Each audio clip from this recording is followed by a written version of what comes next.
Hello everybody, let me start the 7th CEPR-EAERE webinar on climate policy, this time on the economics of border adjustment.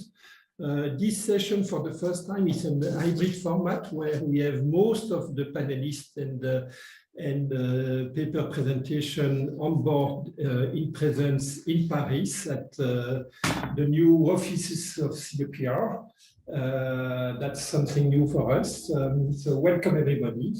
So today we will have a special format for the webinar with a formal presentation by Stéphane Ambec, my colleague from Toulouse School of Economics, who will make a short presentation, 30-minute presentation, in fact, of a note entitled Some Economics of Carbon Border Adjustment. And then we will have a roundtable with four prestigious panelists, Agnès Benassi-Kéré, Luis Garicano, André Marcoux, and Jean Pisani-Ferry.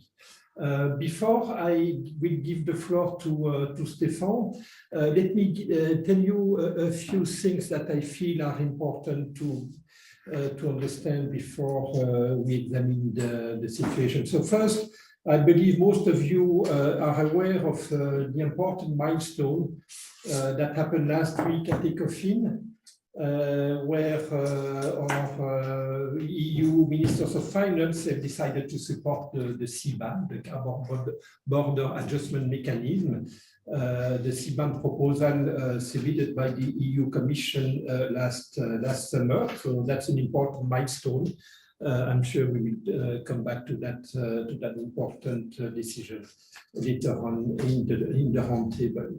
Let me also remind you that without a resolution of the carbon leakage problem, it will be very hard for Europe to attain its objective. The very ambitious 55% reduction of emissions of CO2 by the year 2030 is extremely ambitious and much more ambitious than most other regions on this planet. And that will probably imply that we will have to penalize much more different industries that are carbon intensive. And so if we are not able to control further carbon leakage, there will be a real social acceptability issue or a political acceptability issue. So we see resistance from sectors benefiting from free allowances to. So you know that CBAM mechanism is a substitute for free allowances, and there is an issue about how to dismantle this second. This relatively inefficient mechanism by this more efficient mechanism of carbon border adjustment. So the timing issue, I believe, will be quite important. And so let me also mention the issue of the geopolitical context these days of this war in Ukraine. What does it mean in terms of trade of fossil fuels reserve around the world? How does it affect the timing and the intensity of the carbon border adjustment mechanism we will have to put in place? Yeah, that will be, I believe, the issue that we will have to talk about today. So without any further details, let me give the floor to Stéphane for a 30-minute presentation before giving the floor to the panelists. Thank you very much. Thank you, Christian. Here my goal is to give a little bit of an introduction to the debate by providing some theoretical background to the question, and also I will describe some challenges that we have to face to. So for the motivation, why are we here to talk about carbon border adjustment? The problem is that climate change is a global problem, but on the other hand, climate policy are implemented locally. So even if there is some coordination in terms of target, in terms of emissions, in the Paris Agreement, for instance, initiatives to implement carbon policies are being developed locally. The highest, the bigger geographic area is the European Union, which implemented the ETS, the emission trading scheme. You have also initiative in California, in Quebec, or the state level, in the US, and Canada, and China, either to implement emission trading systems or carbon taxes. And the problem is that we trade with those areas. So we also have a global trade among the jurisdictions with different carbon policies. And that's a problem because when you price carbon, that increases the cost of production and reduces the competitiveness locally in international markets. And you therefore can have carbon leakage in the sense that some firms may decide to delocalize their production plant in jurisdictions without carbon pricing. Or it could be that locally in the EU, for instance, firms are not competitive compared to foreign competitors, and therefore they face to cheaper. No, I mean, in Europe we have to import non-carbon tax products, and that's a problem because our goal to reduce emissions is not met, either because production is delocalized or because we import carbon-intensive products. So to face this issue, as Christian mentioned, most of the industries that are exposed to international competition or that are energy intensive within EU have allowances for free, so they don't have to buy it.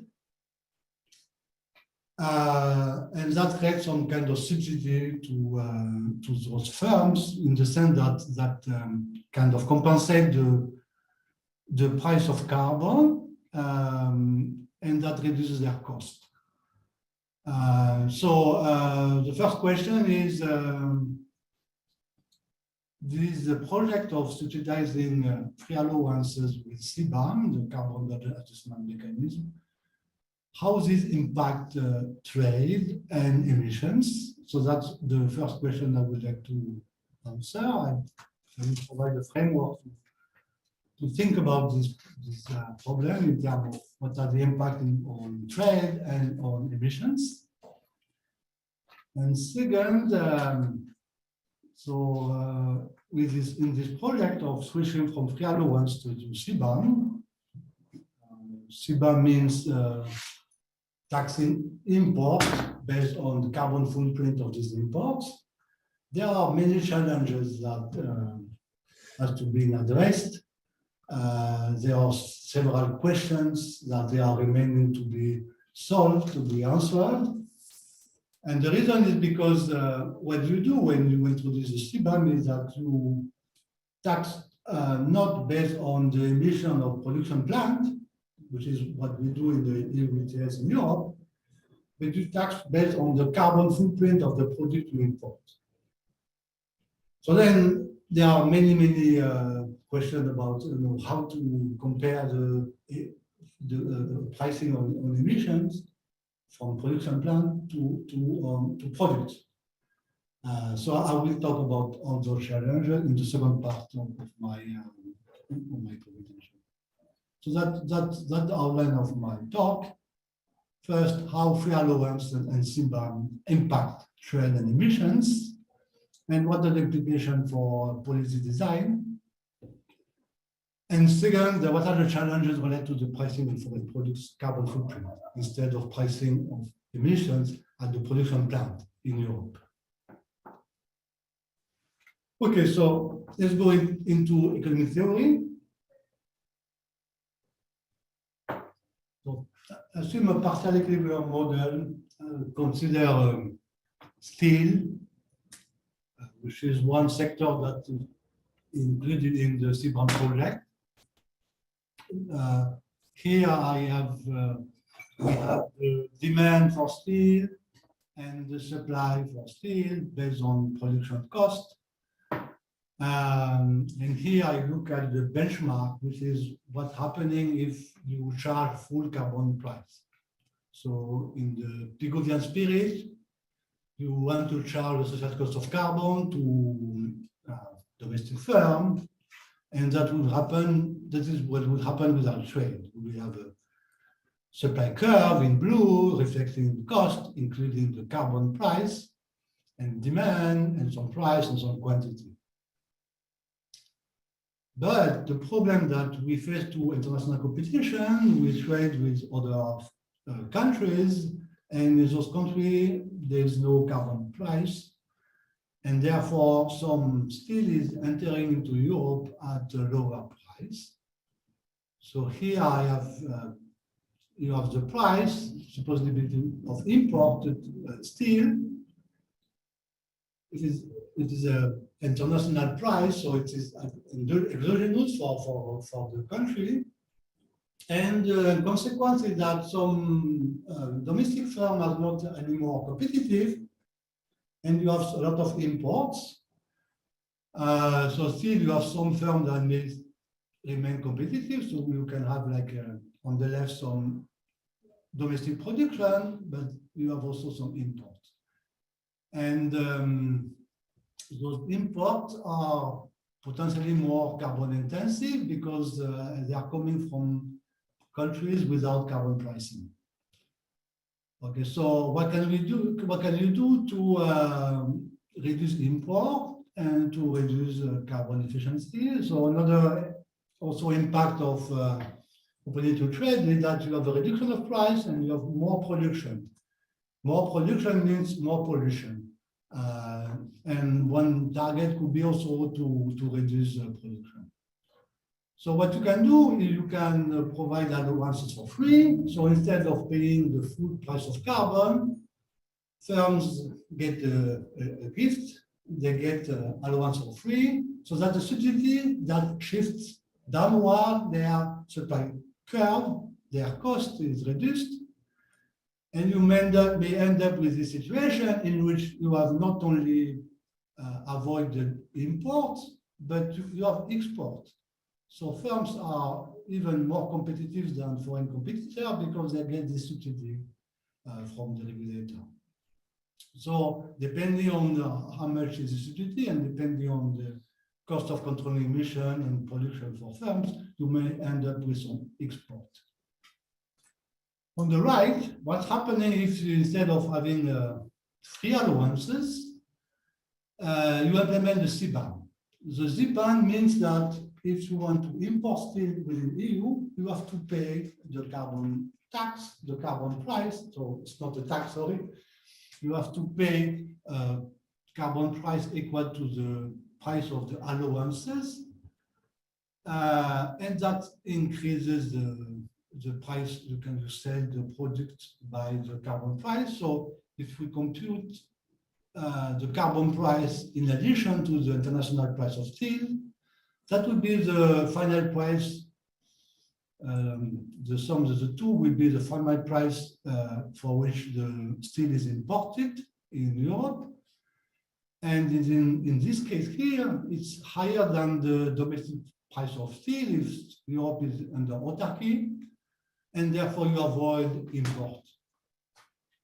So one consequence is that the CBAM protects against imports and can reach to some autarky, but the CBAM doesn't help to export because what you do, you charge a carbon price on import, but still the European firm will have to pay fully the carbon price, and therefore they have a higher cost compared to their competitor who don't have to pay the carbon price. So that's the first conclusion of this very simple microeconomics 101 analysis.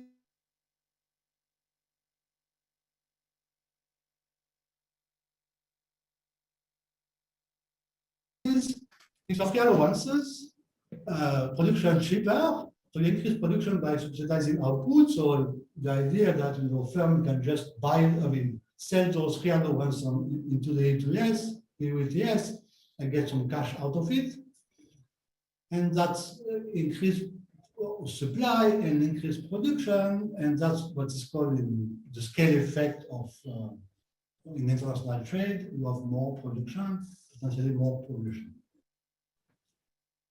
On the other hand, free allowances level the playing field both domestically and on the international market. So by compensating for the extra cost of carbon pricing compared to competitor, the playing field is levelized and domestic firms are competitive domestically and internationally.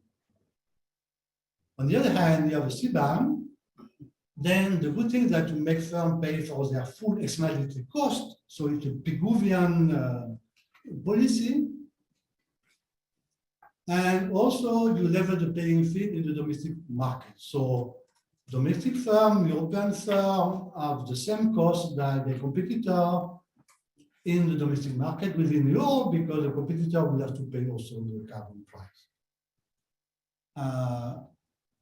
One limitation of the CBAM is that it does not help to export.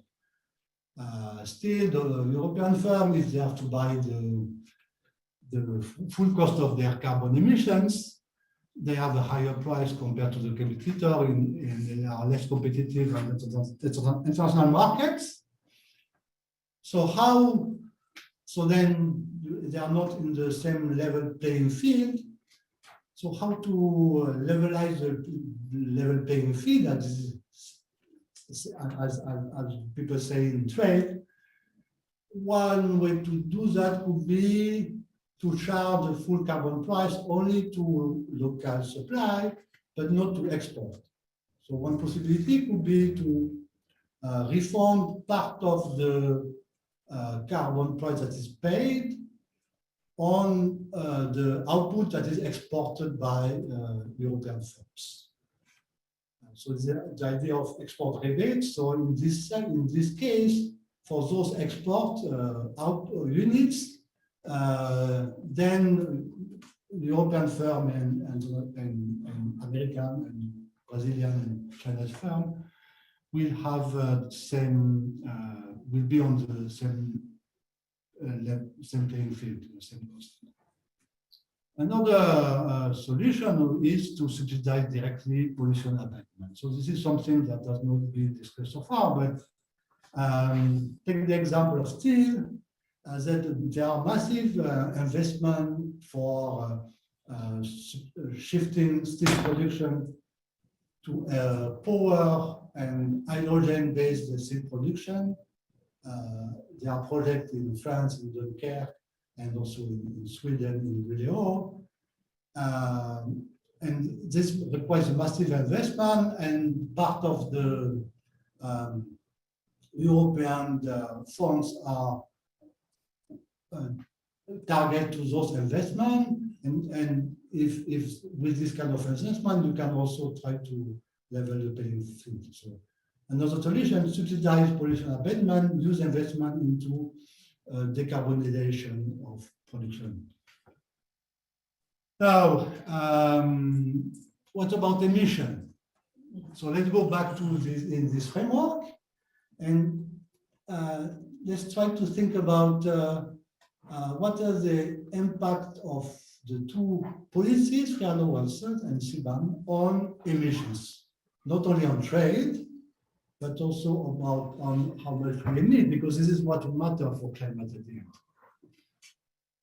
So here, what I have plotted on the bottom is the emission factor, under the assumption that the emission factor is lower for domestic firm, European firm, because they are incentivized to reduce their emission factor by the carbon price, than the emission factor abroad. So abroad, it's 1-to-1 in this graph, and domestically in green is lower.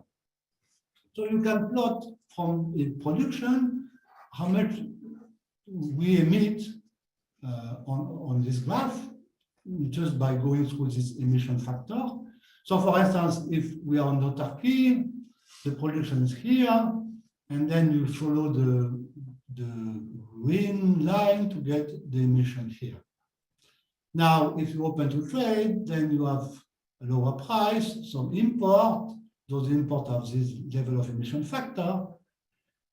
And sorry, so domestic production with this level of factor.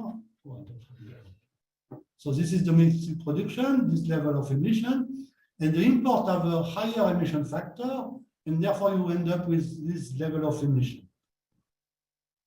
Now with allowances, what's happening is that by substituting import with local production and exporting, you have what is called a composition effect. You substitute higher carbon intensive products with lower carbon intensive products. So then you have to take this emission factor in green, and therefore even if you have more production with allowances, you end up here in these examples with less emission. Why? Because European steel is less carbon intensive than foreign steel. So here, the good thing with exporting is that you substitute even not only in Europe, but also on the international market, carbon intensive steel with less carbon intensive steel, and therefore you manage also to reduce emission, not only within the EU border, but also in terms of outside the borders, which is good for the climate and for Europe as well. With the CBAM, you have also this effect that if you enter to trade, you have an increase of emission from autarky to opening to trade, and with the CBAM you go back to autarky, and therefore you manage to reduce again your emission. So that's something that we have to keep in mind. It's not only about trade; it's also about emission. And helping to export is one way to reduce greenhouse gas emission internationally. And again, because carbon emission is a global problem. Yeah. So let me finish with a little bit a roadmap for the discussion that is following my presentation. So I've talked about the general principle of switching from free allowances to CBAM. Now we have to talk about the details. How to design this CBAM. So the way the ETS is working is that firms, production plants are reporting their emission, and they have to pay based on their reported emissions. They have to buy allowances on the market based on their reported emissions.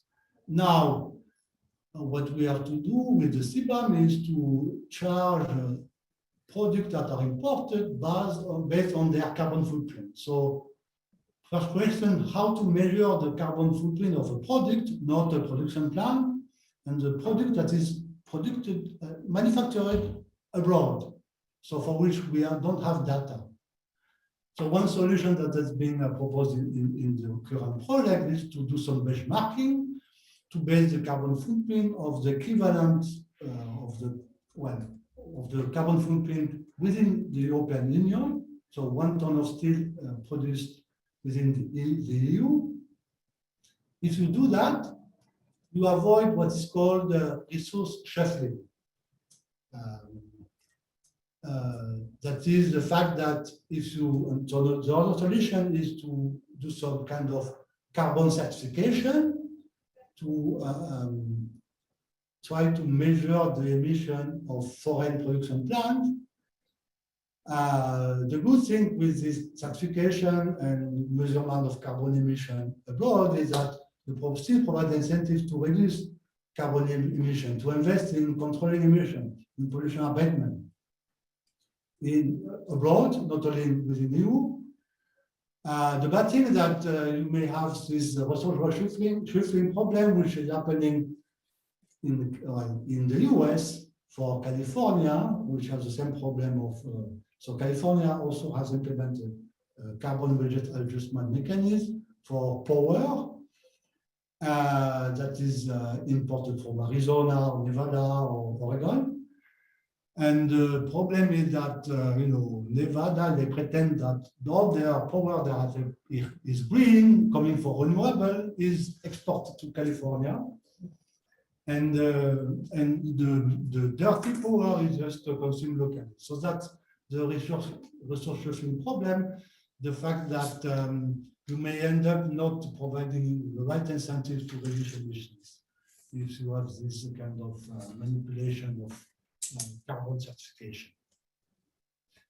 We need also to attribute the carbon footprint of products that is produced by multiple production plants. So that's a problem that the emission, you don't have a mapping from production plant to product. There is also the idea to adjust the carbon footprint of the imported product adjust to the fact that the country of origin has implemented the carbon pricing, the carbon price or a climate policy, with the idea of creating this climate club that has been put forward by William Nordhaus, like trying to provide incentives to other countries to implement also a carbon price system. But that's another level of complexity. You need to compare the carbon price in China, in Europe. In China, they have implemented a carbon pricing system based on emission intensity, not on absolute emission. So that's difficult to compare. So that's another level of complexity that we have to decide. In the current project, the idea is to base the measure of the carbon footprint on direct emission from the production plant, but not the emission upstream the production plant. So for instance, if the production plant is switching from thermal, using its own energy, producing its own energy with thermal power, to outsourcing its energy to a power company, then we observe a drastic reduction in the carbon footprint, even if this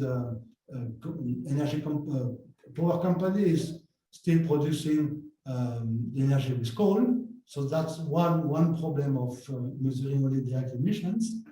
But again, simplicity against maybe a more realistic measure of emissions.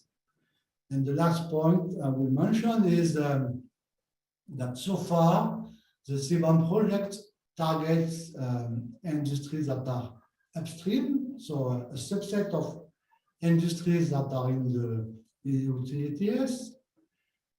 And then the problem is what's happening along the supply chain. So think about steel again. So steel is used to produce cars or planes.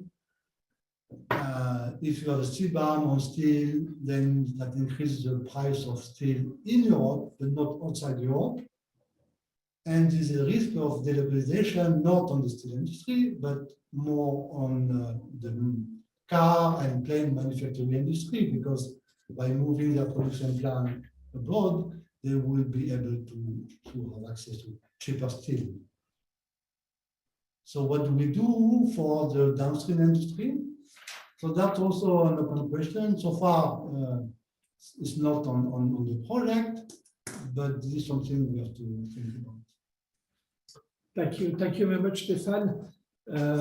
So you are perfectly on time. There are already 3 questions from the Q&A. Let me just mention 2. The third one is associated to whether CBAM is WTO compliant, but I believe that some of the panelists will be happy to answer that specific question.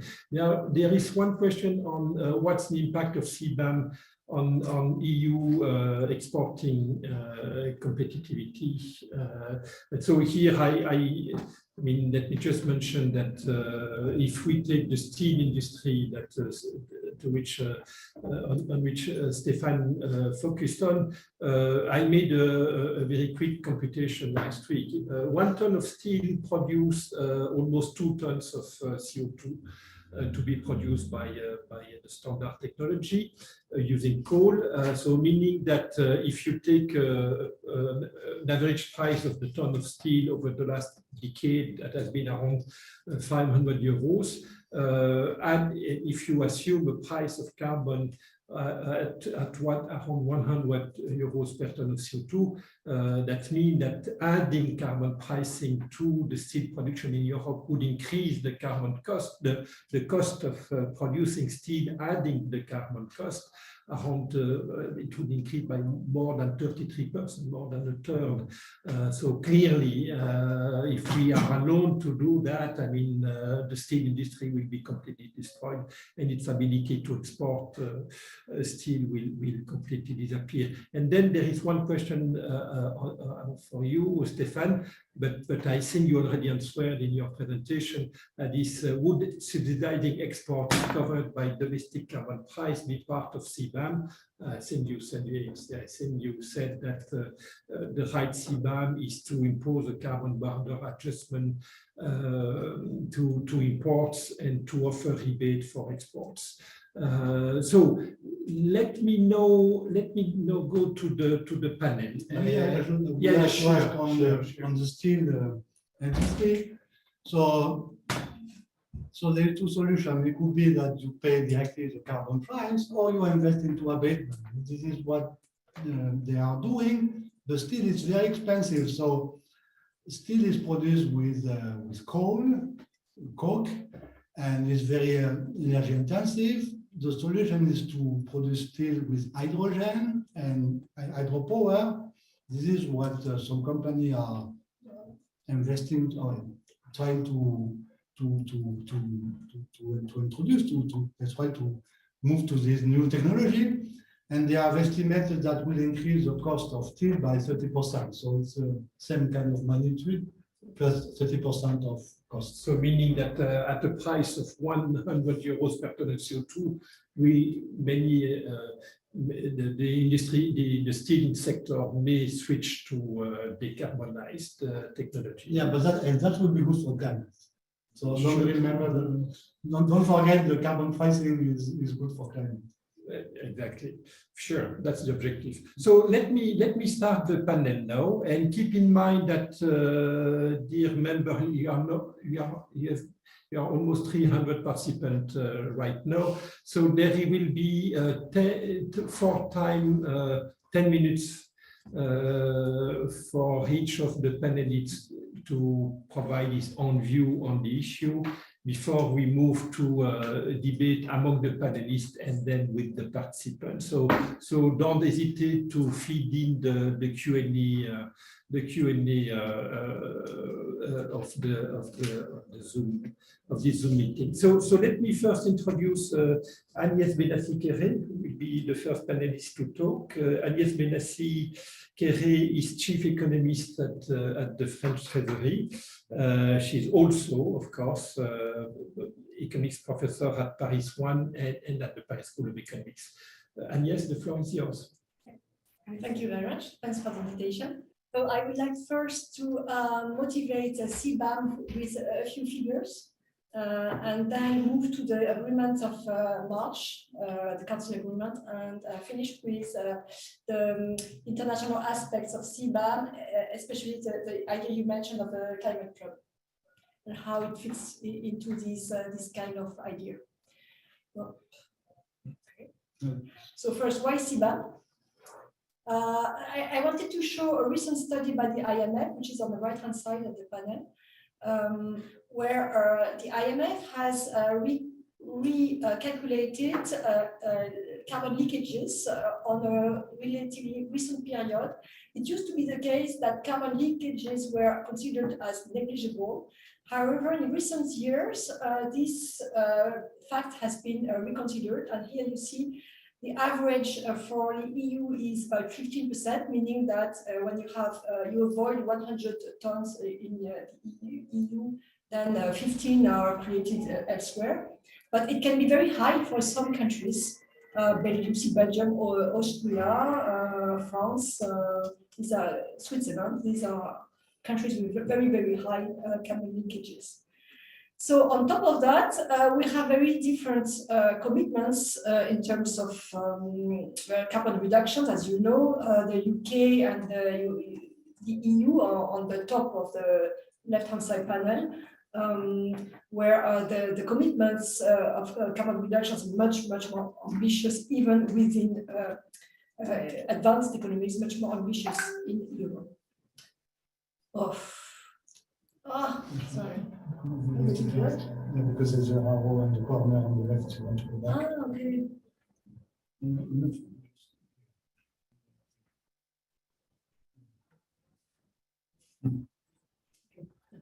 Thank you. On the right-hand side, you see the recent evolution of the carbon price, ETS price, and actually the increase has been impressive. The figures of leakages I just showed before were before this increase in the ETS price. So the higher the price, the more room for carbon leakage. On the left-hand side, you see the situation of the EU compared to, so EU is here, compared to other countries. So on the x-axis, you have the share of domestic emissions that are subject to carbon pricing. So EU is about 50%. And on the y-axis, you have the carbon price level in 2020, and EU is above $30 per ton. As you see in the right-hand side, it's much higher now. So above that, you have Switzerland, Norway, which are relatively small emitters of carbon. And the gray circle represents the size of the emissions.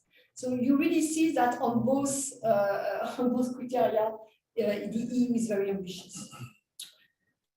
So I try to do it correctly.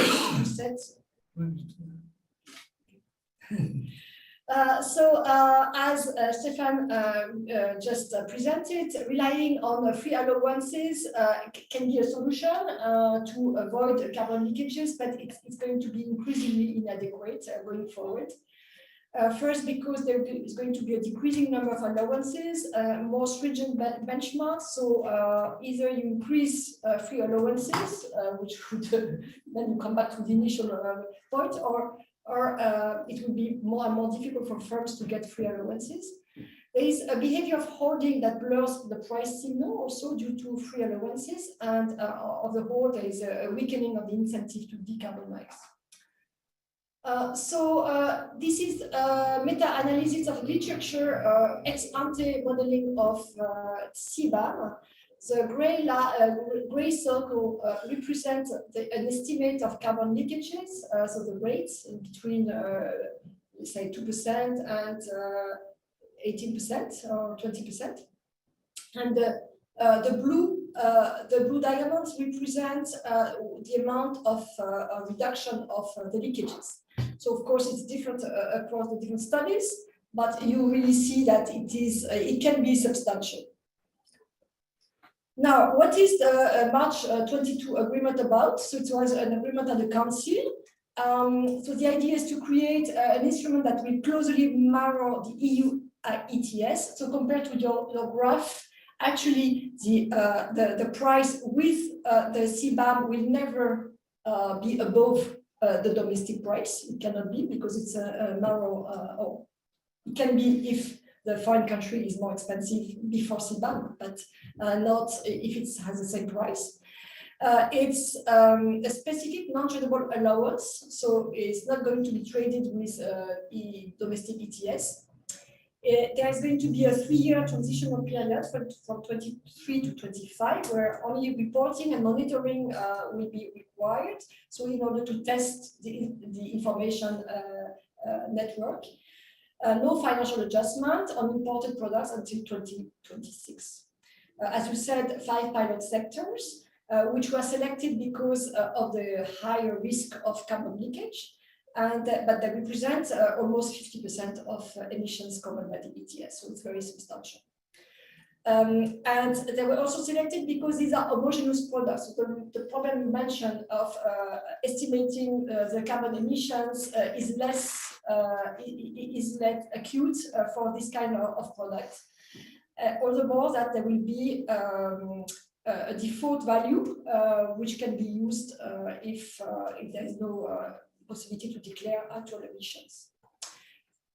And on top of that, explicit carbon pricing schemes will be taken into account to reduce, of course, the CBAM charge, and it will be focused only on direct emissions. So to give you an idea of the timeline, as a first step, so here you have this line, this horizontal line represents the third country emissions in, say, steel. So for few foreign producers, steel, and you just calculate the total emissions of its exports to the EU. In a second phase, in second step, 26 to 2035, a CBAM charge will be imposed, but the emissions, the equivalent of emissions covered by the free allocation. So suppose that in the EU, 20% of emissions are covered by free allocation. So there will be also a 20% rebate on CBAM for imported goods in order to guarantee equivalence, equal treatments between domestic and foreign suppliers. And the final phase, which is 2036 onward, you may discuss whether this is too late, but this is the Commission proposal. Then there will be a CBAM charge of the total because allowances will be phased out. Now I will skip the details. Still pending 3 points. First, so the speed of the phasing out of the free allowances. Second is the question of the returns of the CBAM, and more generally all the discussions about own resources, which is not set yet. And third, the cooperation with third countries. And I wanted now to focus on the cooperation with third countries. So as you said, CBAM allows to reestablish a level playing field and on especially to avoid leakages for the domestic market. So foreign suppliers will be treated exactly the same way as the domestic one on the EU market with this narrow ETS charge. And it will be, so the idea is to encourage third countries to adopt more ambitious climate policies. But as you said, foreign suppliers who not necessarily pay a carbon price already in their country will not pay a carbon price as high as the EU on their own market and on third markets. So there is a risk of carbon leakages on the export side. So the question is whether EU firms should be compensated. This is the idea of free allowances, but if we want to phase them out, then what's next? So there's also this idea of being exempted, which you presented, which is the idea of a rebate. The question is whether it is WTO compatible. So here there's a big question mark. Now, the phasing out of free allowances will go through the revision of the ETS directive. So it's not in the CBAM agreement, it's a different package, which is the revision of the ETS directive. What is important is not only the speed, but also the predictability of the phasing out in order for sectors to adjust. So now I will finish with the idea of a club and how this can be fitted in. So we all know this idea of Nordhaus of a climate club, which is not exactly the same because the idea is to have a tariff, not ETS, ETS price at the border, but there is the same idea to incentivize third countries to join the club. However, what is very important in the Nordhaus Club is that it is organized around an explicit carbon price, not an implicit one, which makes things much more easier. And and we all know that carbon pricing is much more flexible. It has nice properties. It responds to technological change in a flexible way. It will avoid the rebound effect. So we all know this. And so the big question is, what if other countries introduce regulations that can be very, very stringent, and how can CBAM coexist with this? First, I wanted to say that CBAM is the first mover. So of course, over the 10 years, there will be some change, some adjustments. Some other countries will also move, but someone needs to move first. And the idea is that countries that have high ambition should not be prevented from moving first. So waiting until we have a solution to the equivalence between carbon price, explicit and implicit carbon price is probably not the right way to do it. So if I have only 5 minutes. No, not 5 minutes, 2 minutes. 2 minutes. So no, I wanted, well, sorry, I wanted to go back. So just to say that the OECD has launched an initiative to calculate some equivalence between explicit and implicit pricing, and it's extremely complicated. There are all sorts of unknown, and we also need to think that regulations are sector specific, whereas prices are across the board. But I wanted to finish with something that is less understood, I think, in the debate, is the issue of residual emissions in international trade. So here I've put a very simple monopolistic competition model where you have a firm I that export Xi, which depends negatively on its price by Pi. The elasticity of demand is sigma. And so you can write the profit, and you have a marginal cost, which is C. And you have residual emissions. So after making the investments you were suggesting, still there are some emissions which are a function of the exports with epsilon positive. And tau will be the carbon price. And suppose that you have two countries, say the EU and the United States. And the EU relies on carbon pricing, whereas the US relies on regulations. Suppose that they are equivalent. So in both cases, the marginal cost increases. So you have the same marginal cost C.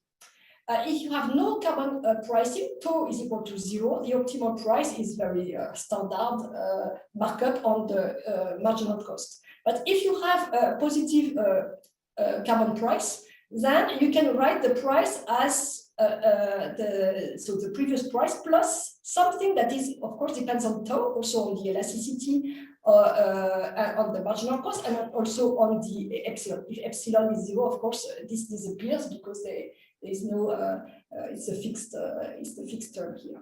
So what I wanted to say is that you can have, even if you have an equivalence between implicit and explicit price between two countries, still, and it's related to the rebound effect, in fact, still you have an incentive to make more effort in the EU, and you have a price that is higher than the foreign country because of this additional taxation of residual emissions. So the climate club needs to address these residual emissions. So it's not the end of the story. Thank you. Thank you very much. And yes, let me directly switch to the next panelist, Luis Caricano. So Luis already contributed to a previous webinar on the same topic last year. Thank you very much, Luis, for accepting to contribute again, because it's still a very important issue high in the agenda of the EU Commission and EU Parliament. So, Luis, you are a member of the EU Parliament and you are also an economics professor at IE Business School. The floor is yours. Thank you, Stian. It's a pleasure to be here. I will cover some of the basics, but I think Agnes and Stefan did a great job. And I will just go look at how ambitious title economics, political economy, and legislation. I will push fast through the basics in order to get to the end, and which is what is new indeed right now. So on the basics, I think we heard really good contributions here. Carbon pricing schemes only in a few places. In spite of the big effort, we have seen huge increases in greenhouse gas emissions, 40%. And the EU has not only set, but also achieved pretty ambitious targets in terms of both the initial set of targets for 2020 and the ones now for 2050, very, very ambitious. The first one, as I said, we met these targets to today. Just 4 or 5 facts about the ETS, the pricing scheme in Europe.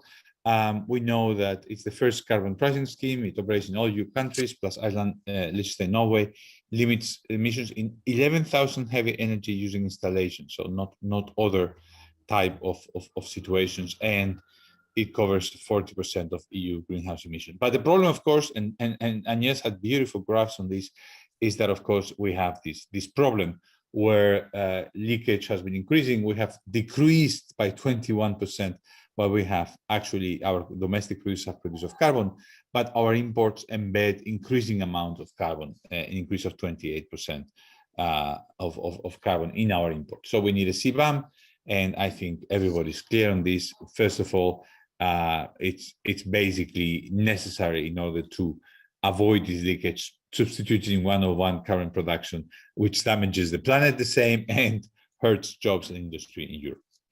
So where are we in terms of current consensus? Agnes gave a very good overview of the Council proposal. I'm going to comment on where the legislation is and talk a little bit about the political economy. So we had a report last year, the Commission had a proposal. Now the Council had an initial agreement on the 15th, which Agnes discussed, and then Parliament now has to set its position before we go to trilogue. So we are doing right now that. We are negotiating as we speak. I'm negotiating for Econ like I did last year. Well, last year I was the main person in Econ, now I'm a shadow rapporteur. There are some consensus that are very clear in Europe that were not clear a year and a half ago, so we have to be happy. First, it's clear that this is environmentally, the objective is environmental, and that WTO compatibility is necessary, and that because the objective is environmental, we want to take into account anybody else who is already making reductions. We want to take it into account. And yes, talked about the US and regulation instead of price. We'll talk a little bit about that later if I have time. And we should allow them to make abatements, to have prices, and to use that to demonstrate their true carbon content and get better pricing. The second consensus is on ETS. There was last year doubt on whether we would use excise duties, customs, or ETS. Now that it's clear that it's going to be ETS. But we have somebody's knocking in the door, and I'm so sorry because this is working from home. Let me see if I can solve this.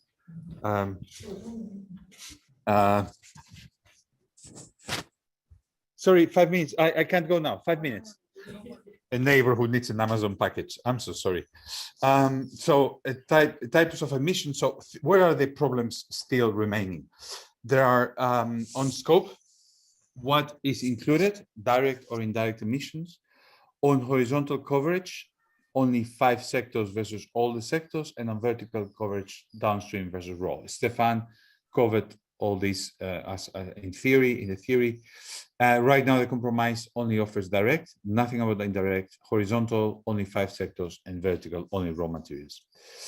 On scope, on indirect emissions, I think they need to be included. I agree, it's hard. There is discussions right now. For example, coal, other ways to generate electricity, but also if you use carbon capture or storage and you use electricity, but the electricity comes from dirty sources, you might be reducing carbon, but then increasing it through the dirty source. Horizontal coverage, I think it was mentioned by Stefan, you have steel, you substitute by glass, then or cement by glass, then you're getting your product mix wrong and you're also polluting. Vertical coverage, distortions between raw materials and intermediate and final products. Substituting, you import some basic material or you import a finished material and then you embed the aluminum. So vertical coverage is necessary to be expanded. What is the compromise that is looking likely? I think on indirect emissions, I think that we are looking towards including some in the parliament proposal. On horizontal and vertical, I think what we will do is include a binding calendar that makes sure and that gives the certainty that Agnes was talking about, that makes sure that we have visibility on where horizontal and vertical coverage is going to be expanded. But I think it's essential to avoid substitution and distortions. Free allowances, very complicated issue. Second of the big issues, scope, free allowances, export rebates. The question here is not economics, it's political economy. It's clear that right now the industry has basically most production is actually as a free allowance. Why? Because these curves, this kind of quasi-supply curves of CO2 produced by installation, basically everybody is, a huge share of the production is below the 10% best, which you would expect in the commodity industry. And that means that basically everybody is polluting for free. All these are free allowances in the green. So we obviously want to phase out the free allowances. The Commission and the Council say, well, in the ETS derivatives, there has to be a phase out, and the directive sets a transition phase. But as I will tell you in a second, it's very complicated because, okay, the Greens on the one hand want to phase this out for sure as soon as possible so that all the pollution has a price that's sensible. But if we don't have the CBAM, then as Christian said and Stefan, then we're going to have a lot of trouble for the European industry. On the other hand, the industry position is, oops, viva, we have the free allowances. Let's also keep the free allowances and the CBAM.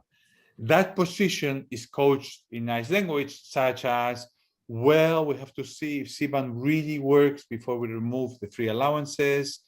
Let's see how, when we remove this, etc. Very dangerous type of approach because we might end up with the worst of all worlds. A possible compromise is remove the free allocation, do a phase out that has the phase in at the same time. Third, the biggest elephant in the room that is nowhere in the proposals, maybe Agnes wants to discuss that a bit more, but it's the export rebate. It's very clear, and Stefan gave a very, very clear explanation of how this cannot be done. I mean, you're going to get, through CBAM, you're going to get competitiveness in the internal market, but you're going to get destroyed externally because you actually pay full price for carbon and compete for people who don't pay. So you should try to put some free allowance, but neither the Commission or the Council, export rebate, but neither the Commission or the Council are considering because they are scared from the perspective of international trade. They think that if we have export rebates, WTO type logic is going to kill us. I don't agree. I think what we have is in the domestic markets, we're level playing field, and the export markets, nothing changes. We have the same situation as today, which is that there is some benchmark that we're giving back to the top, equivalent to the top performers. So what you would do is in the domestic market, you are removing, you're removing the free allowances, you get CBAM, and you are replacing them in external market with an export rebate, which would be identical to the current free allowances. I think that's a reasonable thing. We should be able to do it. One last point that we have in disagreement is the governance. The current proposal, the Council and the Commission want 27 authorities. I think this is a massive mistake for a very simple reason. It's a common border of the EU, but everybody is going to want to go where the border is lower, where it's easier to go. You're going to introduce competitive distortions between Malta and Spain and France on who is giving these free allowances. If it's a same border, there should be the same system And that's why I think it needs to be the same authority. I had removed these two things from WTO compatibility, but one of the persons asking us, is this WTO compatible? Our view is that it is, because there's no discrimination between imported and domestic goods in the foreign market and the external market. And there is a most favored nation clause that means every country actually pays the same. One last thing on trade. The point that Agnes was discussing, the Americans are, everybody's very worried about this, but the Americans are particularly worried. In fact, they're furious. The reason they're furious is they say, you're going to hit us with this CBAM, but we are making biggest efforts. We just closed with the Obama administration of the sulfur plants, and we are totally clean, etc. The way we are going to manage to get this CLAB and this carbon pricing, and at the same time, take into account people like the Americans who are not using carbon pricing, even though they invented it, and want equivalence through regulations, is a nightmare. I don't know how we're going to do it. While we have these first five, it's easy because the exports of steel don't come from America. When we want to expand, we are going to be in massive trouble. I've talked to people in the Treasury, and the language doesn't fit. The clash seems really worrying and complicated. Thanks very much. I hope I didn't go over. Thank you very much, Luis. That was very clear and indeed very useful to better understand what's going on in Brussels and in Strasbourg. So next panelist is André Marcoux. He's founder and executive director of the European Roundtable on Climate Change and Sustainable Transition. First of all, thank you very much, Christian, for inviting me. I'm intimidated by such firepower of economists. I'm not an economist, I have to tell you that. I'm an engineer that has kind of, over the years, I think I've internalized what sounds like reasonable economics, but we'll find out how reasonable it is. And I've internalized a lot of if you want the economic, political economy, what's going on in Brussels. The work that we've done, and to give you an understanding, comes from a trio, because we work with Aaron and Michael, and Michael is academic. And Aaron is a guy that's much greener than I am. And I come from an intersection of business and policy. So it's a balance somewhere, and we end up with what we end up.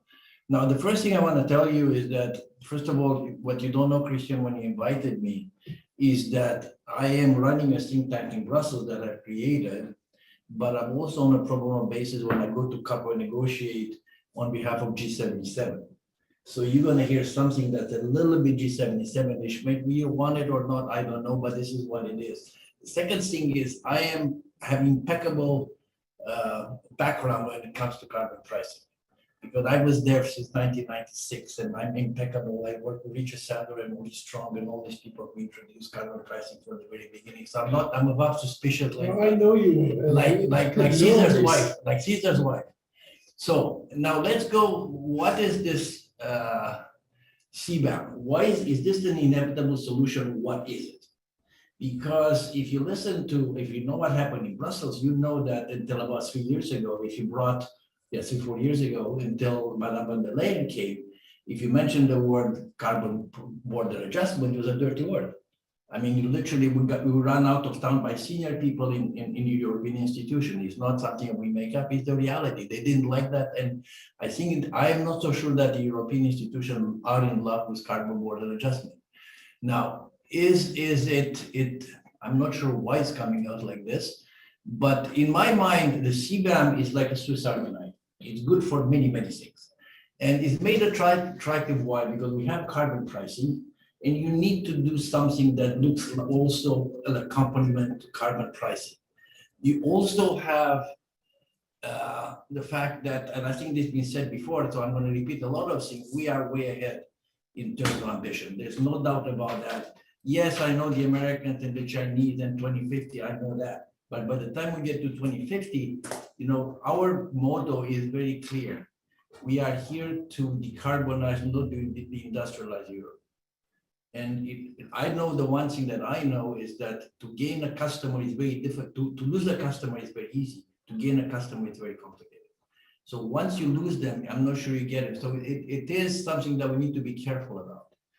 Now, why is it inevitable? Because the reality of a decreasing cap and the fact that there will not be simply mathematically will not be enough free allocation to meet people. That's mathematics. It's not something that by the end of 20s, maybe early 30s, but end of 20s will be out of free allocation. And the fact that hasn't been mentioned, because a lot of things have been mentioned, is the fact that you have this linear reduction factor, is the curve that goes down. It goes down now with a certain slope. But don't forget that in 2023, you're going to go to a COP when there's the global stock take, and there's going to be another set of pressure in Europe to do more. And in 2028, there's another stock take. So it's going to be another set of pressure in Europe to be the leader and show more. So this is not over. This is going to be increasingly acute as the time goes by.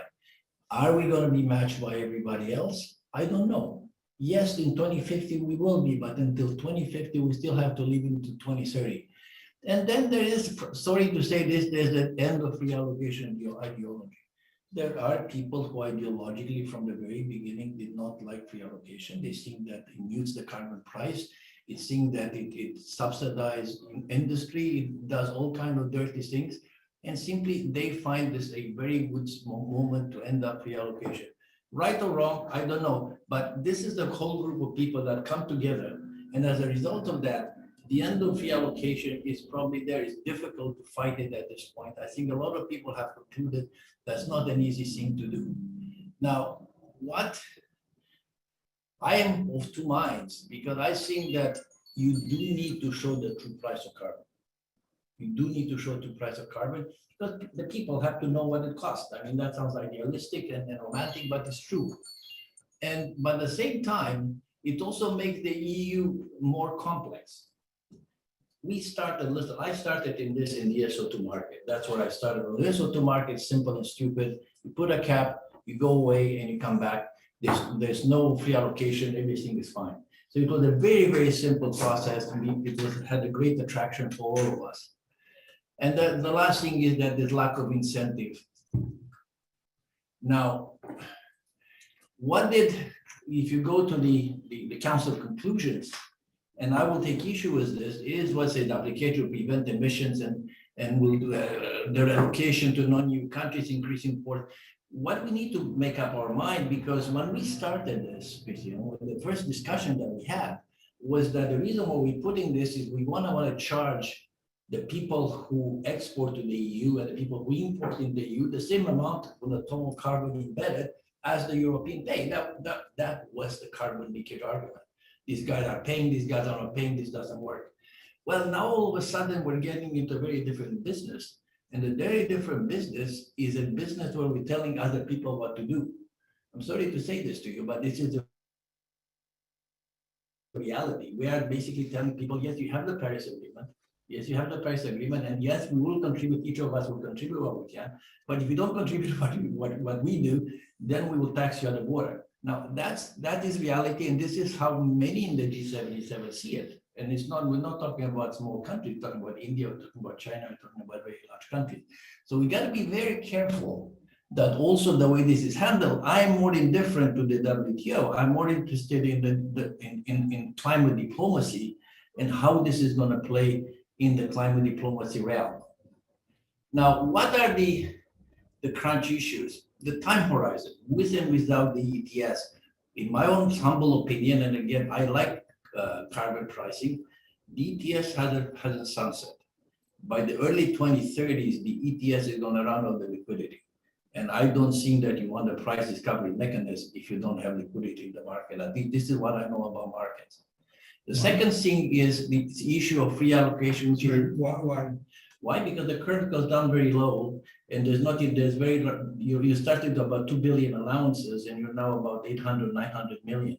And if you keep going down, there's basically you're going to have an auction, and that's going to be that. There's not going to be any trading. There's going to be just price discovery. People going at the auction and buying it, and that's about it. That's not much of a liquid market. Go ahead, we will come back. Yeah, I'm happy to talk that. Free allocation versus CBAM is this issue that we've mentioned, the balance between going up and down between the free allocation and the CBAM. Then the issue of exports, again, it's also been mentioned. The indirect cost versus circumvention, again, is circumvention is a real issue, but is this an issue that really depends how you define CBAM? And non-price policies, yes, I fully understand how complicated it is. I know about the OECD program, we fully understand that. And I think that Luis has made a very good point. The point is that what we have right now, we're dealing with Russia, Ukraine, Turkey, and Morocco, and I don't know who else. The moment you start introducing chemicals, all of a sudden you start dealing with the US and China. So this gets a lot more complicated. That's why chemicals were proposed by the parliament, but then kind of disappeared in the council conclusion. But you still have to negotiate in the trial. It's not over until it's over. So I think that not considering non-price policies when you're dealing with the Americans that do not have, and yes, we are in a situation where we have a sympathetic administration in Washington, but you are going into November election. And I am not so sure what's going to come out of that. So it's something that we really have to keep in mind. My understanding is that it is very complicated, but politically it's not off the table. That's my understanding. Again, I'm not a member of parliament. I think the gentleman before me knows a lot more than me, but my understanding is that's not off the table. Finally, last thing is the use of revenue. Yes, it's no how to spend it. In the Financial Times, there's a section called how to spend it. How do you use it? Do you use it for your own revenue, or do you use it for putting it in for local industry, giving it back to us, to the people who have paid it at the border, in order to do mitigation? It really depends. Giving it to LDCs, well, yes, sounds great. LDCs and SIDS sounds great, but the fact of the matter is the only LDCs that export anything of any significance to the EU is Mozambique, that has aluminum plants at Cabora Bassa. That's about the only people.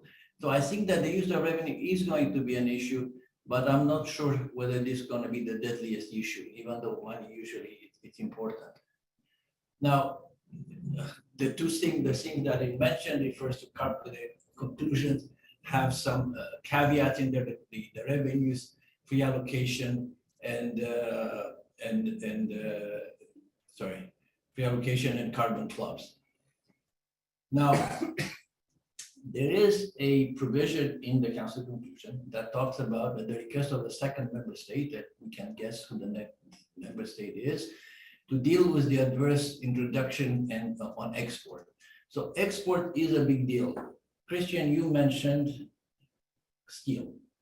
I haven't done, we've done for other industries in Brussels, we've done studies on confidentiality basis, so we can't really get into them. Unfortunately, they won't allow us to give the numbers, which you don't understand why, because the numbers will really make their case, but that's their choice. The only study that I can tell you is that 7 years ago, we did a study on aluminum at a 15 euros a ton. It was about 10 to 12% of the bottom line. And these people trade on the London Metal Exchange, so there is, you can't pass the cost through. But this is not unimportant. The other thing that I would say, if at 100 euros a ton, it doesn't make a difference in competitiveness, then these people might be sitting on an enormous margins. Otherwise, it makes no sense. It's impossible. It's just counterintuitive. Now, the discussion has been talked about the 3 channels for carbon leakage, and export is one of them. There's no doubt about that. Production, investment, the other one, and the current proposal simply does not address the proposal from the Commission. It's been punted over down. I think that this is not a sustainable conversation at this point. Do export matter from our point of view? I will not go into this because we don't have the time, but we have a paper that I will refer you at the end. And yes, exports make up a significant percentage of EU production in some industries, and in some industries, a very large part of production. There are companies that export 50% of their production. Yes, on average, I repeat, EU production is better in terms of carbon intensity. It's not necessarily true for every sector and every product, but on average, I assume it's better. And yes, and this is a language that I don't like, but has been used quite a lot. There is a high likelihood of carbon leakage. I can't tell you what's going to happen, but I can tell you that there's a high likelihood if you make a logical assumption the way and take 1 and 2, 3 will follow. And the third one is that the politics, not including exports, in our opinion, again, I'm not a policymaker, I'm a think tank, but I've been around this for a long time, and I think I understand a little bit, may impact the overall political negotiation and discussion. I think that is our view on this. Now, what we are proposing is the fact that you have a number of things to take into account. One of them is, and talking about exports now, one of them is the fact that you may get into entanglement with the WTO. Possible. It is possible. And the consequences of that is what it is. Or you may get into the risk of a carbon leakage with the consequences for the European industry. I'm not an economist, but I normally do multiply probability by the consequences compared to. And I think that the second one is a very difficult political decision. Now, what I think I'm running out of time, Christian, so what I wanted to say is the following thing. In terms of WTO, the answer is nobody knows. And you will not know until you get in front of the appellate body. You simply will not know. The CBAM itself is vulnerable to an appeal to WTO. Is appeal to national measures. Yes, it is vulnerable to that, and we will not know that. It is a matter of, like my colleague says, Aaron Cosby would say, is a time to be brave. Why? Because we think that a lot of the WTO case law has been put forward at a time where instruments like emissions trading were not around. A lot of things have been changed and are fallen as a result of climate change, and the whole world is changed. And the way the WTO may interpret things at this time, nobody's talking about breaking WTO law, but the probability of actually getting in trouble at WTO over climate change, in our estimation, the risk is not as high as people will take it, because somebody's also going to have to challenge it. And we're not quite sure that that is going to be the case.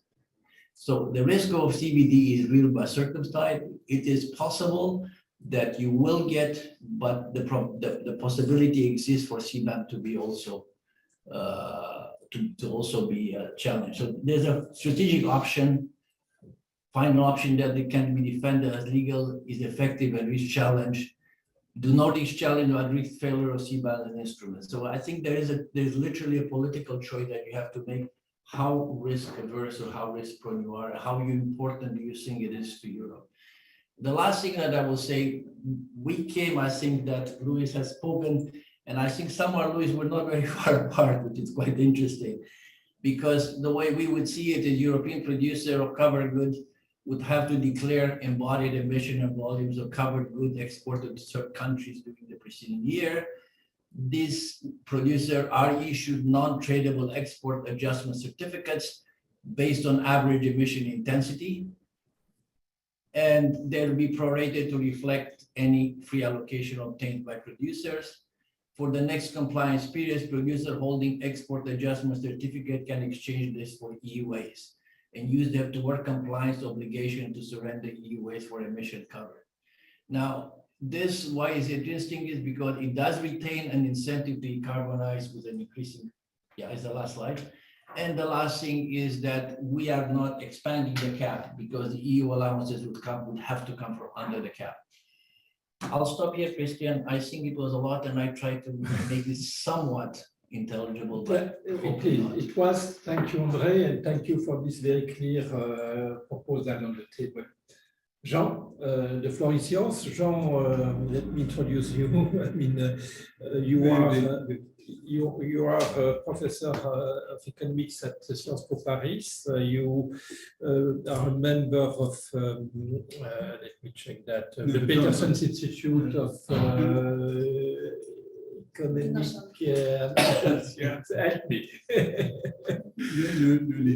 Bruegel, of course. Yeah. Okay, much has been said, and I'm not a specialist of those issues. Let me say that I share both the the view that the mechanism of this sort is absolutely needed because of the, the difficulty of introducing, and I think the slide by Agnes was very clear in this regard, a much more ambitious legislation than in other parts of the world. So there needs to be a sort of offsetting mechanism. And at the same time, we see all the challenges that are being involved. So I think the first point I would like to make is that we're in the perhaps the worst possible environment for this type of discussion in view of the state of the WTO, the attitude of the US administration, the degree of conflict there is globally between China and the US. The idea that we can introduce it and find a solution without having a sort of an umbrella blessing at political level by the G20 or within the framework of the COP, it is really striking to me because it's a fact that countries, even if you're relatively positive about the COP process, the reality is that we're moving at different speed, and that the reality is that the EU is accelerating to an extraordinary extent, and the US is not. There needs to be a sort of political agreement on how to deal with this reality. This reality, in fact, it is in everybody's interest that the EU is moving. But there needs to be at least some guidance on how it can be made compatible with the rules of globalization at the agency. So that's the first thing. The globally. Now, at the EU level, and this has been said in different ways, but let me repeat it. I don't think there is sufficient clarity as regards our goals. We're speaking at the same time of competitiveness, we're speaking of leakages, we're speaking of doing the good globally, so contributing to reducing global emission, and raising revenue. Those are not equivalent goals. They're equivalent under extremely simplifying assumptions. When you start, representing the real world, they're not really equivalent. And the sentence that you put on screen with the council conclusion, there was everything in it, every goal, without clarifying what's the priority.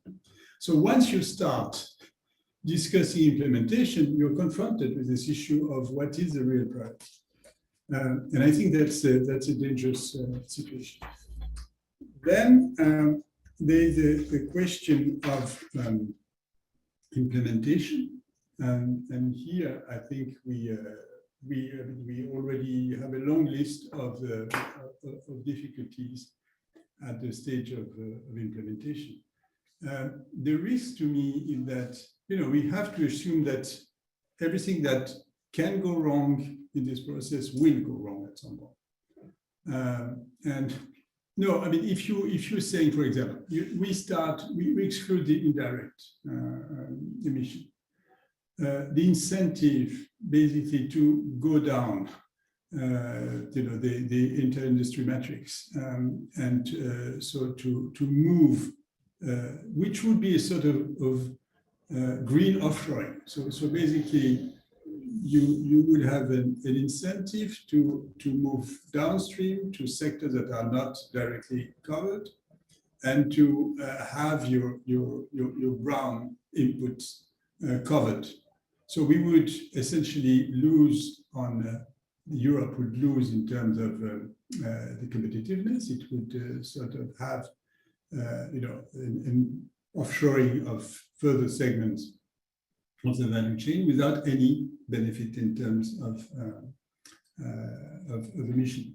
And I think that the very fact that this is possible is extremely worrying, because we see that it's going to happen. It's going to be politically something very difficult to justify in the system as it is.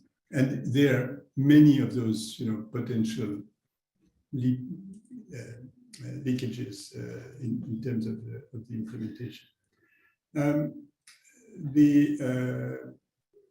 Think also in terms of the value chains. We are representing it in a world of a very simple world in which every company produces essentially one good with some inputs, and we're in a world of value chains. And how can it be?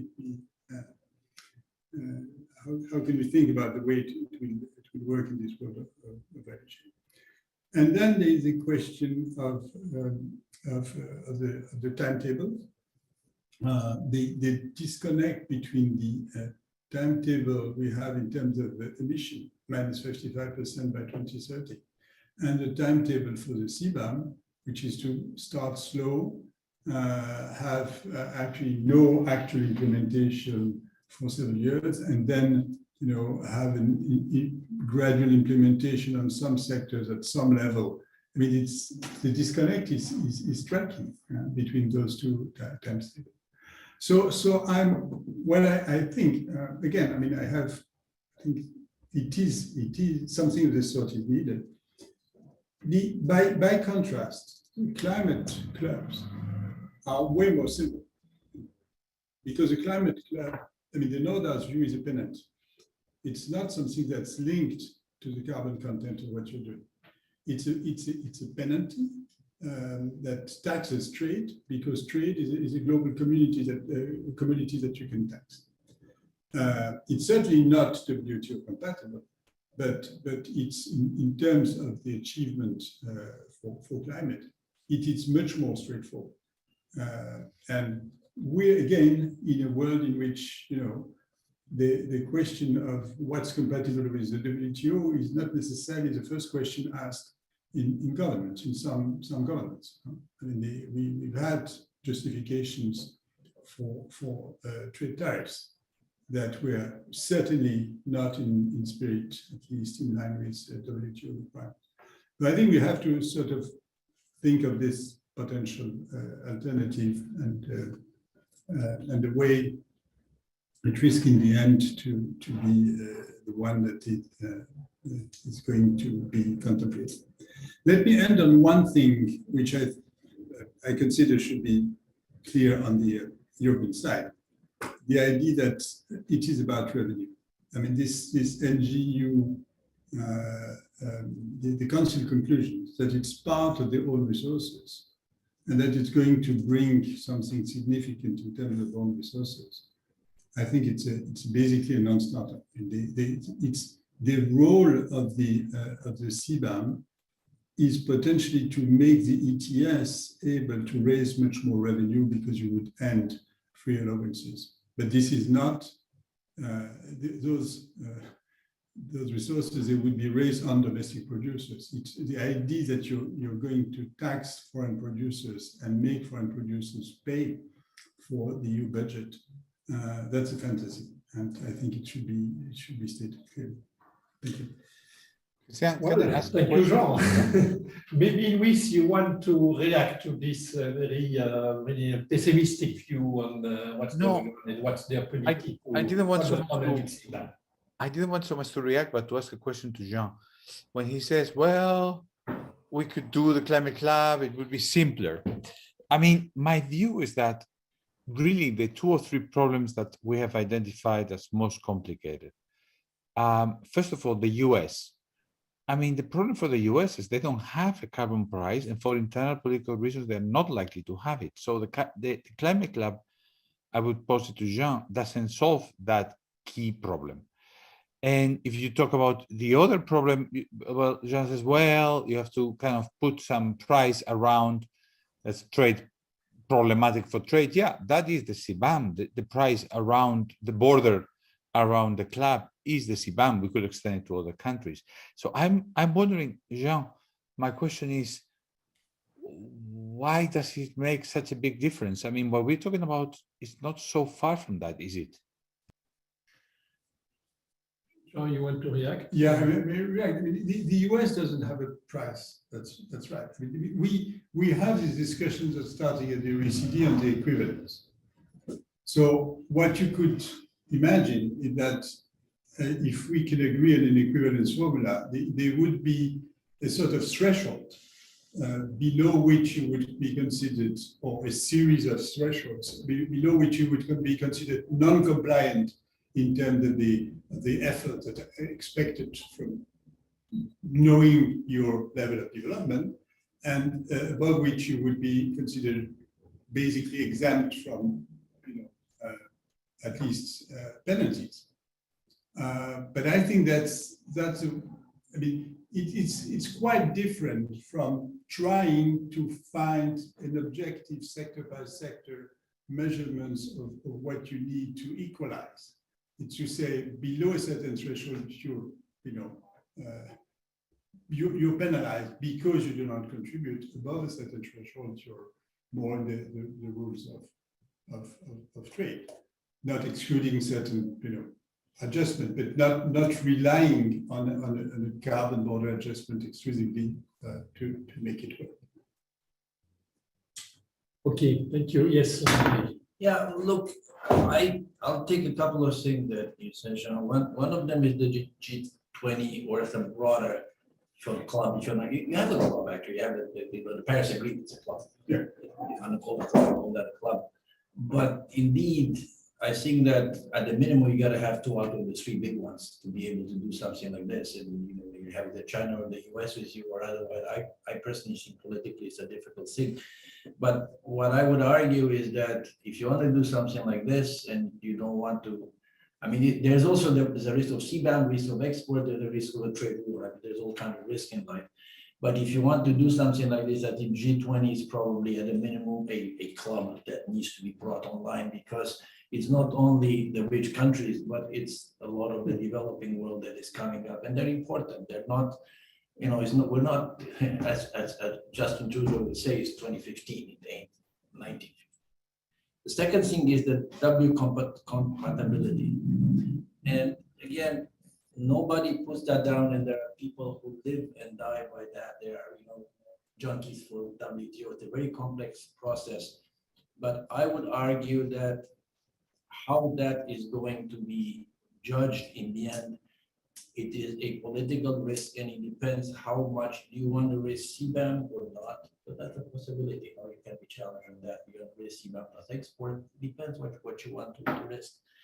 And the final thing, I'm sorry to say, but I fully also agree with you. If I were anybody else, why would I let them pay money to the EU instead of paying money to my own treasury? That makes absolutely no sense. So the fact that the EU is going to collect money from CBAM sounds to me as a very counterintuitive project. Why would, if I'm the People's Republic of China, I'm going to tax the guys at home, and this flies and keep the money rather than send it to Brussels. That makes absolute sense. So the money, the fight over the money, I don't think it's a big item. I think it's more the fact of how much do you want to, how much does free allocation protect you, and how much does the CBAM protect you? Because it is about the environment, but it's about 9% of global emissions.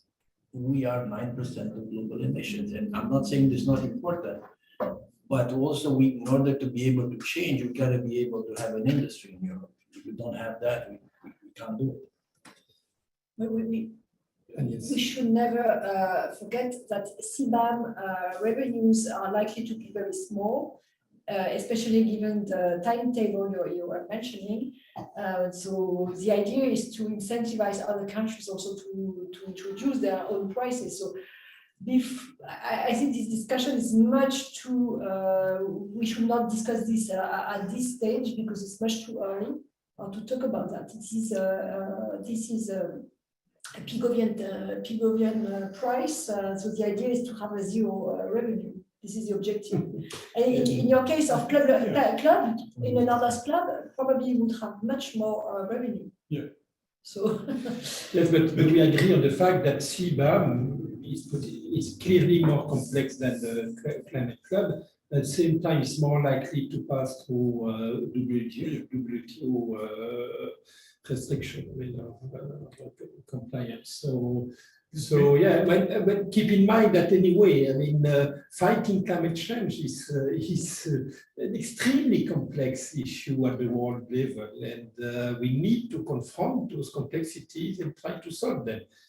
I mean, Jean, I find you, I mean, it's very dangerous to go for climate club because I believe that it will not go through the WTO compliance. So I mean, I'm stressed by what you say because it's really risky to read everything. And again, let me start, as you said, I mean, you repeat myself, and if we are not able to confront the carbon leakage issue, it will be extremely difficult for Europe to try to attain the ambitious objective it decided to try to attain. May I ask a question to Luis? I mean, we're speaking of the fact, we agree that the revenue is going to be mining. And we agree that politically to have this revenue raised on exporters would to be regarded as, and difficult to justify tax on foreign producers, especially from developing countries. Why don't you vote it be attributed to supporting the climate transition in developing countries? I mean, we have this, this 100 billion issue with the Paris Agreement. Why not say it's a Pigovian tax, it's going to be entirely allocated to supporting the transition in less developed countries? Just before Luis intervene, just mention that it's part of the question of the Q&A. I have at least 3 questions related to what do we do with income and what, okay, sure, and whether there should be something specific for poor countries. So let me first say that there are many people in Parliament who think that that should be the case. The arguments against are a formal one. There was an interinstitutional agreement when we developed the Next Generation EU that says there are a set of own resources. So the fear that we have is the following: a set of own resources that should go towards paying the debt that has been raised by Europe. The fear that many of us have is that we have a vision of like this Hamiltonian moment. You have contributed to thinking and to putting it in place, that we have debt, we have something to pay the debt with. And that every time something comes that we can use to pay the debt with, there is a lot of claimants to this money. The countries, the LDCs, the da. So it seems like every time there's a very good excuse for not putting the money towards the use that was there. We need around 15 billion a year at least to, at the very least, pay the interest, etc. from the so 1-2 billion can do little by little, it can do something. So I would say there is a formal kind of commitment issue, which is that we said we were going to use it for this, but there's also a real kind of underlying need to show that Europe is really able to put its money where its mouth was, that we're going to proceed with repaying the debt through the EU new own resources instead of through member states' budgets. So there is a lot of other claimants. There is the one that Jean puts on the table, the LDCs in the countries that would have to do this transition. There is another claimant who is European environmental expenditure. There are all sorts of other claimants kind of trying to get this money. And what I would say is, my view personally is we need to put as much of these new own resources that will not be, none of them will be as big as anticipated, and all of them will be eventually have lots of claimants towards repaying the Next Gen EU as we promised we would. Thank you, Luis. Henri? Yeah, look, I don't know how steep you are into this language, because this language is full of acronyms and we like to keep it that way. But no, I mean, it's a club. So the question that I would, there was something called the CDM, the Clean Development Mechanism, that in the end got renamed the China Development Mechanism. And the opposition came, right or wrong, and in fact, I like the mechanism. But the opposition came because a lot of the money was fed into, from the clean development into Chinese economy, into Chinese renewable energy project, into Chinese chemical industry. So at some point, you have firms like German chemical industry saying, why am I paying to modernize the Chinese industry to compete with me? This is crazy. So that's one thing that I think we need to remind ourselves of that. The second thing is, I repeat what I said before, LDC and SIDS, when we go to UNFCCC negotiation, it's always, I don't know, whatever, LDC and SIDS are different. That's the way it is. And that's part of the culture. But the reality is that nobody from LDCs or SIDS exports anything that is carbon intensive, that is in these 5 sectors or other sectors, except Mozambique, who exports aluminum. So this is the Mozambique bill. If you do that, that's what it is. Nothing wrong with that. But let's be realistic about it. It's not going to help. I mean, it's not addressed to this.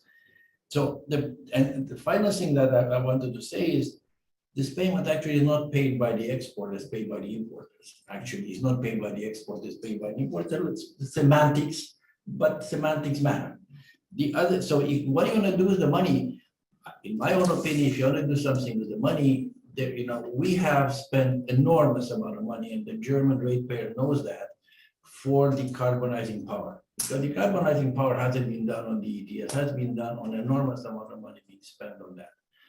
Now we are, the turn of the industrialists, and they're looking around and saying, well, I mean, this is going to be even more complicated because these guys were not exposed to competition, except Morocco and Ukraine, and I don't know what, very marginal. But we are in a very serious kind of situation. So what they're proposing, listen, I also need the same amount of money.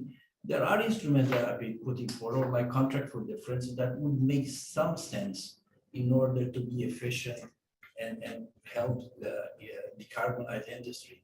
So I would argue that if that is the case, and we want to speed up decarbonization in Europe because we want to, we don't want to have these instruments, we will decarbonize more fine, then I think probably the rational thing is to speed up industrial decarbonization in Europe. That would be my argument. So Jacques Delpa is proposing to redistribute the CBAM revenue to each country exporting their product to us, 100%. But the problem is most of this CBAM carbon border adjustment will be paid by European consumers, not by the exporting country to us. So I'm not sure it's a good idea. In fact, we should keep in mind this pass-through mechanism of price, so that we really have a social acceptability issue for European consumers to accept the CBAM.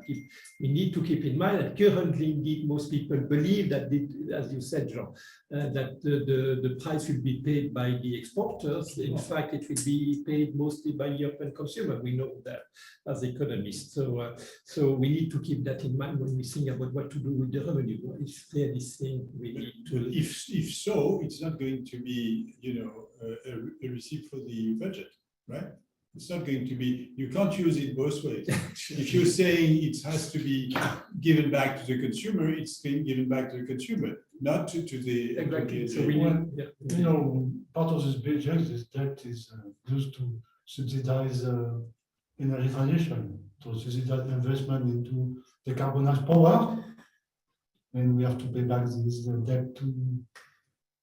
So, for instance, this in Dunkirk, the ArcelorMittal, they have been subsidized for transforming, and this part of the France to a 2030 plan, which is financed by the European budget, based on debt. So that's. Luis, I have a question for you. Why not add that comes from the Q&A? Why not adding products from agriculture? I think that my ultimate aim, except for the whole getting in a fight with the US problem, would be to expand CBAM to every area where the ETS is covering. As we expand ETS, we should also expand CBAM. At the moment, the coverage of ETS is the one that I mentioned. So that would be it's the 11,000 industrial installation. I would love to hear Agnes on Jean's suggestion on the money. I don't know what she thinks. Yes, it's not so much money, but it's the money we have. Okay. Yeah, I would like to go back to the priority, yeah. priority issue raised by Jean. Can you, sorry, sorry, go I was just asking if Agnes could comment on this money thing. I don't know if she can. So on money, I sympathize with Luis on the fact that we are committed to repay this NGU project. So if at some point there is no longer the idea of repaying the NGU, then we have the money, but otherwise we need to stick to the commitment. And on top of that, we should be aware that, well, for instance, the EU already contributes very much to the funding of investment for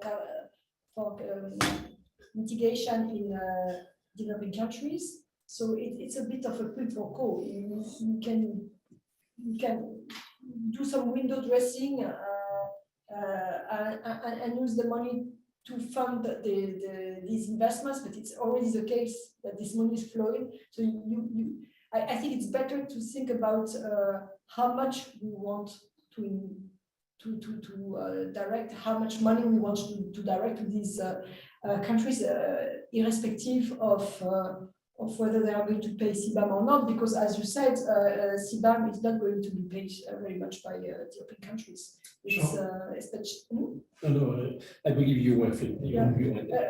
No, I think the real money is the ETS money. Yeah. Sure. By a very large factor. I mean, it's not the same order of magnitude. And ETS money, we're creating rents, right? Because they are governments that receive the money from the sale of permits at an inflated price, and this is good. I mean, the price has to go up, but this is creating rents. Well, this is going to be used to compensate the households. This money is going to compensate. Well, yes, but that, you know, if you assume that there is a producer in country A within the EU, the producer has to pay to buy ETS permits. Its government is selling permits. The consumer may be in another EU country. In an open economy, there is no reason why they are in the same country, right? So basically, in terms of the allocation of receipt, that doesn't correspond to what it should be. Yeah, well, most of the receipts are going to be used to settle debt. And part of it will be used to compensate the households. But that's for the second ETS, the new ETS. You are talking about the new ETS. I'm talking about the existing ETS. All the money goes to the member states. Yeah. And the member states, and the member states, they are, I mean, it's correspondent on their industrial structure, not on the consumption structure. Yeah, but you need to incentive to, I mean, but in California, it's not the CBAM money because they don't get. It's in general money when you do get it from auction. A lot of the money goes to the consumer. It does go to consumer. You end up in a situation right now where you go to Warsaw and you have billboards saying that 60% of your bill is due to carbon prices. That I didn't make it up; it's there. Go to Warsaw. So I think at some point we have a problem with things that whether they're real or not, or their perception or not.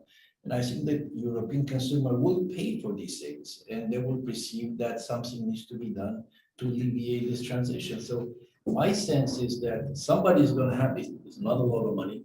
I agree with you, not a lot of money, but the aesthetics of it will matter as to what you do with that money. And probably from a political point of view, probably going to the consumers is at least symbolically part of it going to consumers. Probably something that you need to do. Or there's money have to come from somewhere. Could I come back? I have one question on the climate clubs again. The question is, how can we make the climate club idea fly?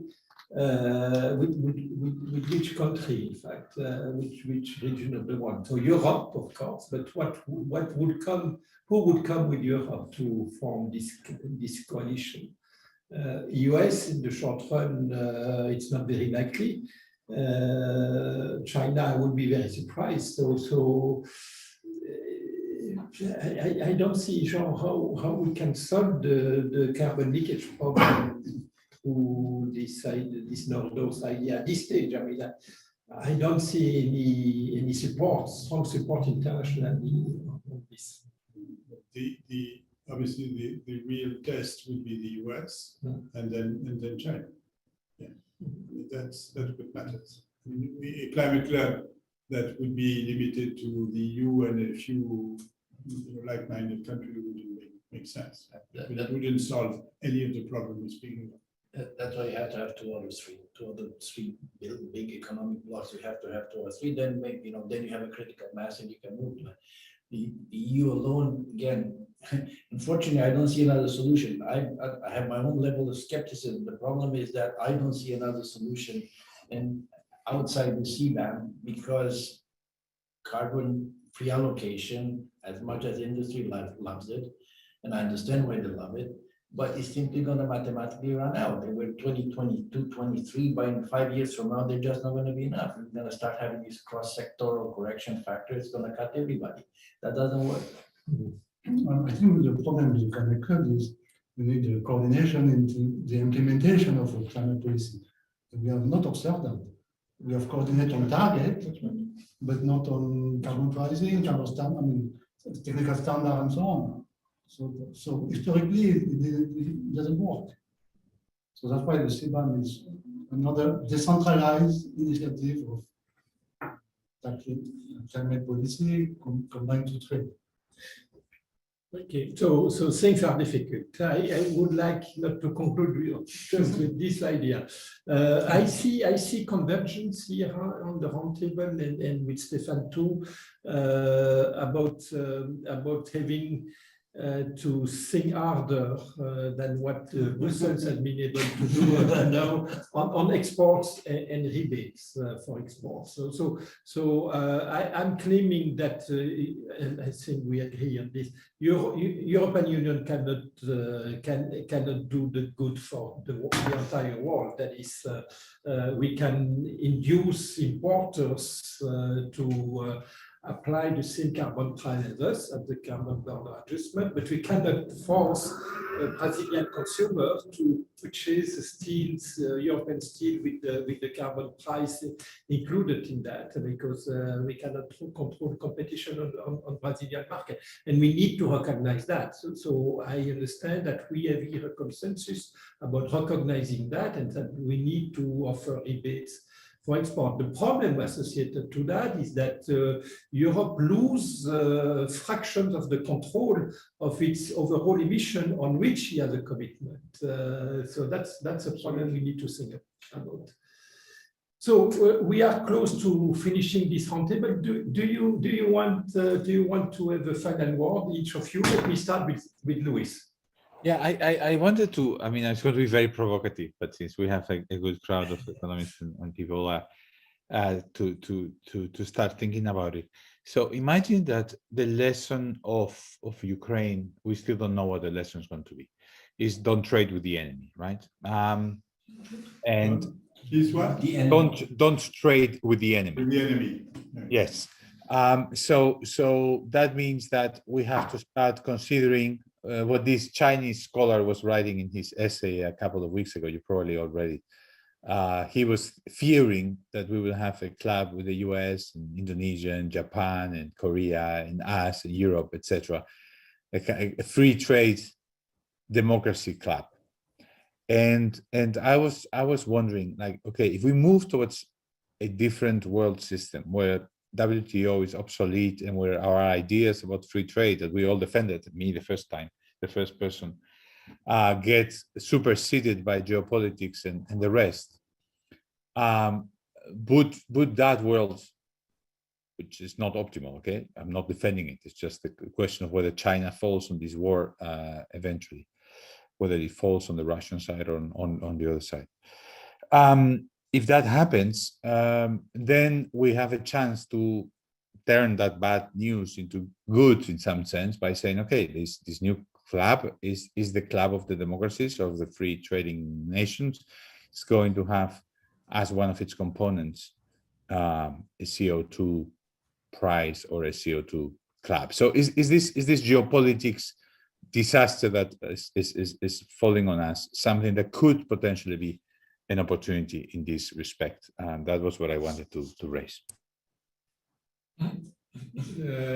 We are not politicians, Luis, so it's hard to answer the question, but indeed, there is a collision these days about climate policies and defense of democracies. And we need to think hard about that, and we need to think harder about how to go to energy sobriety today in Europe in order to reduce the funding of the war machine of Russia in Ukraine. But is it not immediately related to CBAM? But there is a relation. Indeed, this is trade. I mean, up to now, we believe that trade was a source of peace. These days, we should use trade as a way to implement things that are good for humanity, and it's not easy. Anyone else want to intervene to conclude? Just to follow up, I think Luis is right to ask us to think in these terms, not because we are already in the world he's describing, but we are probably as distant from the world we had implicitly in mind, the world where we have a global order, we have rules, we abide by the rules, we have a trade institution, and we need to sort of comply and think in terms of how climate fits into this rules-based order. We're as distant from this world as from the world that Luis is describing. And that's the difficulty we're facing. And there is also a proximity in terms of having a coalition that would be able to manipulate terms of trade, which is a question that is very much in the current debate with respect to the sanctions, and could be also a way to force non-club countries to change their economic model, because exporting brown goods, oil, and later other goods would no longer be fruitful. No, they would. So the terms of trade would reverse, and so maybe we should also think about that. I am not a politician. I would say that I would rather bet my money on CBAM or something else rather than open that door, because once you open that door, you step through it, and you may end up with a very nice world, but you may end up with who knows what. So I'd rather not think in those terms. You know, I live behind the Iron Curtain. I don't want to live behind the climate curtain. Okay, Stéphane, you want to say as well? Well, maybe to be more optimistic, suppose that we reach the carbon neutrality target in 2050. So then this means that we have a dry or tax base for carbon pricing. But we will need CBAM to keep the carbon neutrality. So I think that for this reason, CBAM is important for Europe. Sure. Okay, thank you all. That was a very deep discussion on an important issue, which clearly remains very complex, but we must get a victory here if we want to really be able to fight climate change at the right intensity and level. Thank you very much.